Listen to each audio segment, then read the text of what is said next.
Good day, good day, good day mga boss madam. Sa naghahanap ng cargo type dyan boss madam, ito meron tayo dito boss madam. Yan.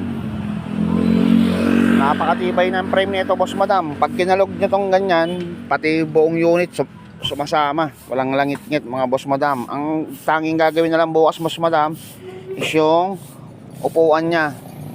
Yan, papalitan din natin ng bagong bagong throttle. Tangina, muntik pa akong magano doon, nag-choke.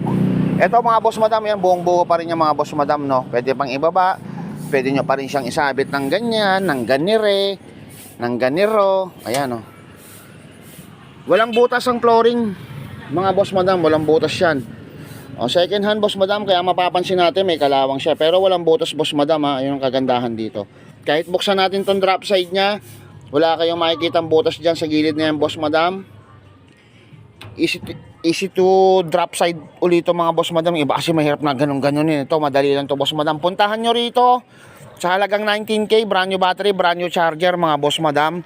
Meron na kayong cargo type na merong roof.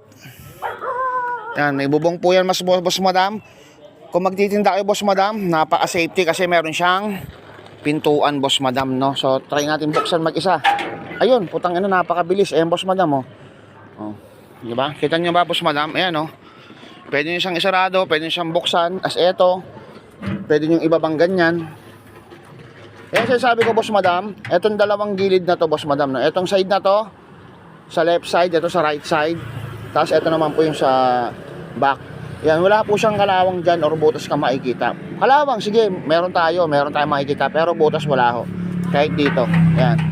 So ibig sabihin, fresh na fresh pa yung ating unit boss madam. Ayan, napakadali lang isara. Ayan, kaya ganun mo lang, sasabit mo lang yung bakal. Sabit ko lang mga boss, yung bakal boss madam, ha. Iwasan maging tanga, ha. Baka mga, boss, ang hirap naman isara nito boss. Bakit ganito boss? Ayan, minumusra ko na sa inyo. Ayan, para in case mabili nyo to, tapos sasarado nyo din yung may sarado, balikan nyo lang tong video na to. Ayan, importante may pintuan dito boss madam. Ayan, uy, angas. Ayan siya boss madam. Pwede nyo siyang isara, pwede nyo buksan, pwede nyo lagyan ng mating dito boss madam. Magtitinda kayo, napakaganda nito, napakasulit nito kung gagamitin sa pagtitinda-tinda boss madam, no. May handbrake, gumagana pa handbrake, makakapal ang mga gulong. Basta ang ayusin natin bukas boss madam is yung upuan, brand new battery isasalpak, brand new charger.